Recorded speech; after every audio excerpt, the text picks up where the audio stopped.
there's this kind of spectrum, yeah. Yeah. So on one end there's like illness. Yeah. And you don't want to be there. Yeah. And there's the other end is fitness. Yeah. Like really kind of optimized. And yeah. so you have the fit or ill, the Yeah. illness, and in the middle, Yeah. Maybe for a lack of better term, wellness. Yeah. Wellness is a lack of disease.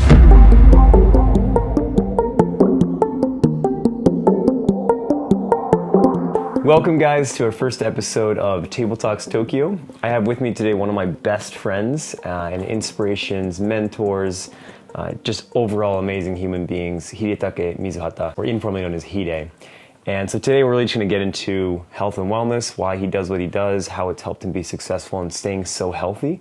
And as you've seen from probably some of his photos, he's really one of the most fit people I've ever seen in my life. And it's especially extraordinary because of his age and how well he's taken care of himself this long. So really, Hide, I aspire to be you in the future. I've told you this many, many times.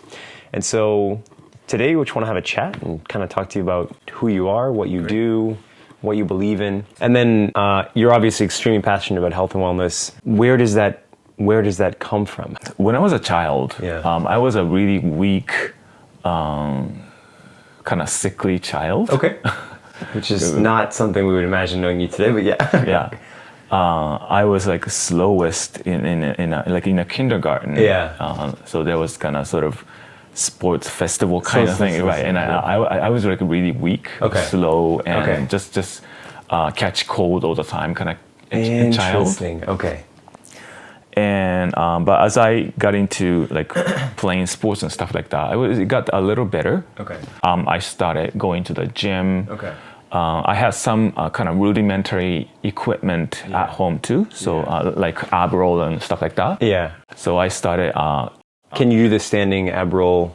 Yes, I can. Yes, I can. Intense. Okay. Yeah. I'm not at that level yet. Okay. Not many people can, but I can do it simply because I had it since I was a child. And we've talked about it a little bit before, but did you have maybe a role model, aspirational figure that kind of led you to train as well? I suppose like regrets I have is I really wish I had a coach or mentor like figure like really, really early on, like when I was a child. Completely agreed. Because my parents cannot be that, because parents are in a space. Yes. Mentor or like a coach, like especially a mentor, is someone that's outside kind of looking over. Can actually objectively. That's right. And I looking back, well, I didn't know, but looking back now, I really wish that kind of person would like really guide me. So what is it that you do to maintain your physique? Because it's not necessarily boxing. What is it that you tend to do?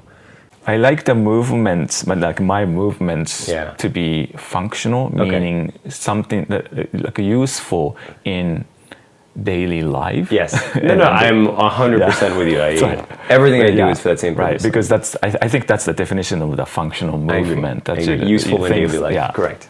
Or I think more specifically, useful in daily life, or in the case of emergencies. Right. That's right. Basically, as you live your life, basically you can utilize whatever that thing is. Yeah. Yes. One of this kind of sort of traumatic images. So being in Japan means you have to live with disasters. Correct. Natural disasters. Right. Natural disasters, especially earthquakes. Correct. Yeah. So if you're, and I love beaches, by the way. If you're on the beach and there is a huge earthquake, what you will probably see is the water, the water kind of recedes into the ocean. And when that happens, you know that the tsunami will come maybe like several minutes later. I've never had a tsunami in my life, so I don't know. But in the Japanese beaches, they often have like the sandy beach, beach area, followed by this. So there's of course the road. But it's almost like this. And there's a little right. In between, there is this kind of sort of a concrete wall kind of thing. Sometimes. I mean, usually not too high. So you can still kind of reach. But you, after reaching, you kind of sort of pull up, and basically you have to do a muscle up to get past that. and you're panicking, so you have to have the movement down pat in order to execute it and survive efficiently. Depending tsunami. Okay, right. I got it. So that's the reason I usually put so much more emphasis on the pronated or the pull up rather than the chin up. Because you cannot chin up a wall. Okay, yeah. That's So that's my so much logic there. So the choice of that, Yes. That's why. So yes. And that image, the vivid imagery, that also helps you execute your basically when you do a workout exercise. When you have that intention. It helps. It helps. It Instead of just just move. Yeah. So if you want to lose weight, there are all kinds of whys, but I think being really clear with your why helps make the decisions about how you train really easy. So if you know you want to compete on stage to bodybuild, there's a really specific way that you should train to do that. If you know you're a competitive football player, then there's a really specific way that you could train for that. If you are just trying to lose weight, there are specific ways in which you probably are best directed to do that. And if you want to run marathons, if you want to be a swimmer, if you want to, whatever it is you want to do, especially with regard to physical health, the more specific your why, the more specific I think your approach, and then ideally the better your results, basically, right? Yeah, if you have the clarity. If you have that clarity, exactly.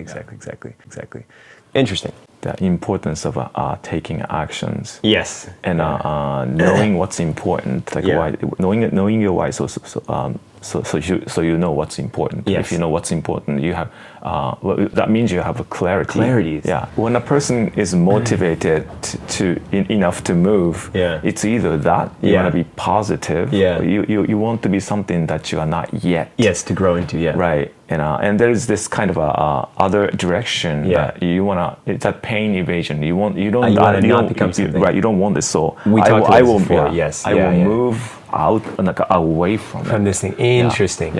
I'm closer to that because I didn't want to be. I didn't want to become like my parents, like kind of weak and tired and back pain, blah blah blah. Okay. There's this kind of spectrum, Yeah. So on one end there's like illness. Yeah. And you don't want to be there. Yeah. And there's the other end is fitness. Yeah. Like really kind of optimized and. Yeah. In optimal fitness is what I call that side, yeah. Okay. Which is just subjective. They're both subjective, but I would call that optimal fitness. Okay. And so you have the fit or ill, the illness, and in the middle, for a lack of better term, wellness. Yeah. Wellness is a lack of disease. Lack of illness. So exactly, homeostasis being. Yeah. So from illness to wellness. Yeah. A therapist will take care of it. Yeah. From wellness to fitness, a coach will take care of it. Interesting. The therapist will look into your past. Yeah. So that you can come to like wellness. Interesting. You can take up that. Wellness is essentially square one. It's like that's right. It's even point. Right, but you don't want to be there because you don't have a buffer. If you to sink back into illness. Right. Okay. So you continually try to work towards fitness. Yeah. Interesting. And that's mainly about your future. What do you want to be? What have you found to be most effective in terms of nutrition? Basically loosely follow what is known as a vegan diet. So lots of vegetables, I assume some nuts, possibly legumes, and then let's just say meat for lack of a better word. Is there a way you consume this? For example, I do IF, so meal timing is relevant for me. Yeah. Is meal timing relevant for you? Do you do breakfast, lunch, dinner? Do you eat big meals, small meals? Do you eat processed foods? Do you eat added sugar? Tell me a little more about those things. I know a little bit about it, but I don't know the exact specifics. The timing and frequency-wise, I now very loosely do IF, the intermittent fasting. Okay. So in the morning, I only drink like the green tea, and then you do meal one, like 12 or 1 or whenever you want. I'm the guy who can actually eat same kind of meal like every day. Same, yeah. And mine is like a really super simple. I usually do like a nabe, like the hot pot kind of thing. Okay. Because you know exactly what goes in there. Exactly. Like basically, like a whole foods, like single ingredient foods, of course, like vegetables and meat and stuff like that. Yeah.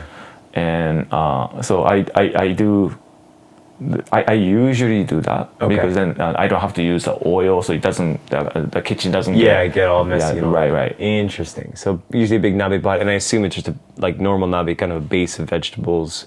Yeah. Whether it's like cabbage, carrots, cucumbers, whatever, Yeah. and then whatever the kind of- type of meat. Sometimes it's Interesting. pork, sometimes it's lamb. So basically on a daily basis, you're doing a version of OMAD, kind of. It's more like IF because there's probably there's an eating window, but you're essentially eating one big meal, which essentially is nabe, and then having snacks before going to bed, but like very kind of healthy snacks, things like nuts or seeds. Yeah, and sometimes I drink the protein shake. Protein shake, okay. If you work out, kind of thing. Yeah. Okay. Or just in general. Just in general. Okay, as a snack, as a meal replacement. Right. When I feel like Interesting, I probably okay. should be taking more protein. Yeah. Because you can kind of tell when you're like feel it. this is sort of like it doesn't feel right. Yeah. And coupled with the movement. Yeah. The cure for hungriness is actually movement. Yeah. The Exactly. meal replacement, Exactly. the best meal replacement is actually movement. It's crazy. Yeah. Your body will You don't get hungry. figure it out. Yeah. To an extent, like your body will push through, right? Right. This obviously doesn't apply that if you're doing a 7-day fast, that's a different story. You're gonna get to day 3 and like you just can't do too much. You kind of have to just take it easy because you just don't have that kind of energy stored. Yeah. But within 24 hours, like you can If anything, we should be moving more. than moving more and eating significantly Yeah. less. Yeah. Fast. And that, I mean, that's the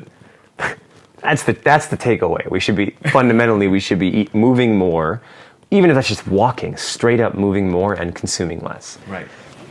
And the movement actually is apparently we are wired to be rewarded for movement. The brain. We are. Yeah, but the brain it feels good. Yeah. Feeling good, and then Right. You already talked about that. Yeah. Yeah, Right. no, So the actual. Yeah. hardwired to feel good. Well, it's literally biological but the same thing applies to food, and I think that's what's misleading, and it's probably important to point that out. When it comes to food, we're also hardwired to feel good when we eat. So eating feels good. It releases all that same, especially sugar. But that comes from years of biology and the body craving things like fruits because they're really rich in energy, and energy that we can save that can either be used immediately or stored as fat.